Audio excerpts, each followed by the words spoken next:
तीन तलाक तीन ही वाक़े होती है और तीन ही है। ये कुरान का फैसला है, हदीस का फैसला है। अब यहां बहुत अच्छी तरह से ज़हन में रखें, कुदरत के बनाए हुए कानून में और इंसान के बनाए हुए कानून में बड़ा फर्क है।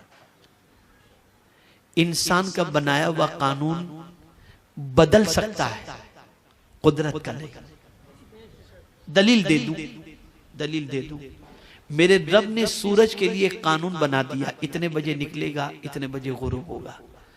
तो कई सालों की जंतरी दायमी तकवीम बना करके लोगों ने मस्जिद में लटका दिया, इतना कॉन्फिडेंस कि सूरज उतने ही बजे निकलेगा और उतने बजे ही गुरूब होगा। ये किसका बनाया हुआ कानून है? अगर इस कानून के अंदर रद्द बदल हो जाए तो कयामत आ जाएगी।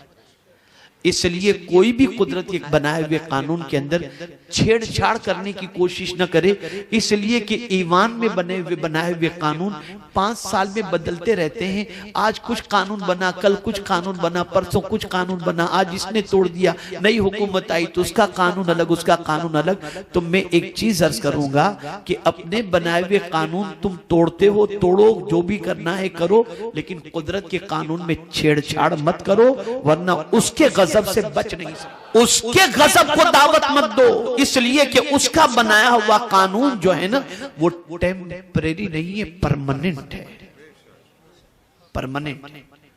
और जो छेड़छाड़ करता है, हम क्या कहेंगे?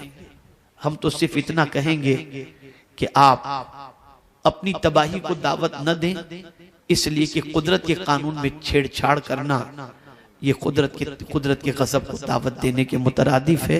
इसलिए कि कुदरत ने जो कानून बनाया, अब आप मुझे बताएं, परेशान होते हो तो उसी कुदरत को पुकारते हो, उससे बड़ा कोई मेहरबान है? ये आपको औरतों पर इतनी मेहरबानी कहां से आ गई कि कुदरत से ज्यादा आप मेहरबान होने लग गए?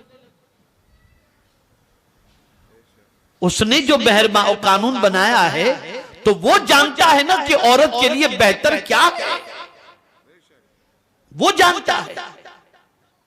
इसलिए इन चीजों का ख्याल किया जाए और ऐसी कोई चीज न की जाए जिसकी वजह से मुल्क में इंतशार पैदा हो और कुदरत के गजब को दावत देने के मुतरादिफ हो।